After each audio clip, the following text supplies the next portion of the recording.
Hello and welcome back to Clues by Sam. It is the 7th of January 2026 and we are looking at a tricky difficulty puzzle. Let's begin. Gabe is one of two innocents above Vince. So Gabe is an innocent and then there's one more. Exactly two of Freya's three innocent neighbours also neighbour Joy. Okay, so the neighbours which neighbour both Joy and Freya are Gabe and Kumar. So both of these are innocent, and then there is one more innocent in these three. We now know which the two innocents above Vince are, which means the remainder must be criminals. Which means we now know that the remaining innocent neighbouring Freya is either Alex or Joy.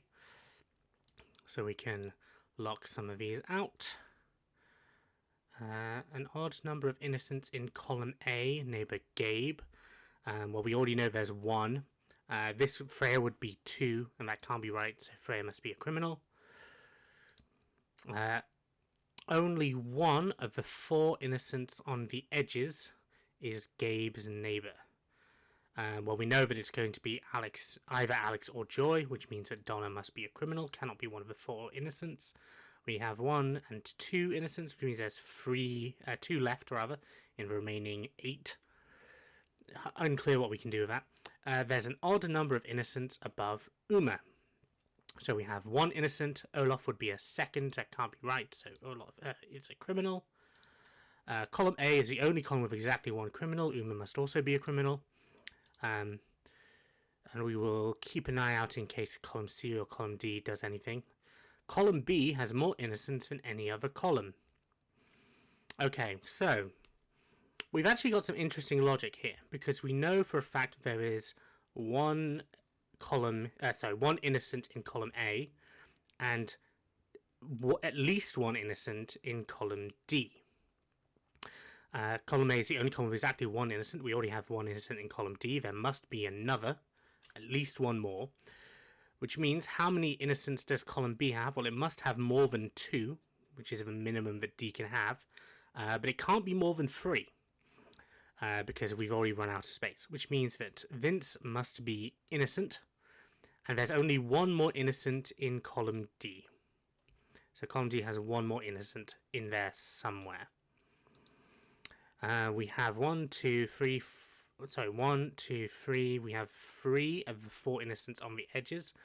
We know that there's one more in column D, which means that column C, C5, must actually be a criminal. Because the remaining innocent on the edge must be in column D. Only one column has exactly 2 innocents, and we know it's D, which means that since C cannot have 3 innocents, because column B has more innocents than any other column, can't have 2 because we know that D has 2, can't be 1 because we know that column A has 1, means that C must have 0 innocents. So 1, 2, 3. Turn that off, turn that off, turn that off. There's an odd number of innocents above Tom. Well, we know that there's one innocent left in this column, so if there's an odd number of innocents above Tom, it must be 1, which means that Tom must be a criminal. Ike and Alex have an equal number of innocent neighbours, so Alex has 1. Ike must also have 1. Ike is here. Ike must also be a criminal, and the remainder is here. Ryan has exactly 3 innocent neighbours, which means that Nancy is a criminal, Ellie is innocent. Both criminals in row 1 are connected, which means Alex is innocent, Joy is a criminal, and we are done. That was interesting. That was fun. There was a lot of interesting steps to take there. Needed a little bit of thought, but that was a good one. I'm happy with that.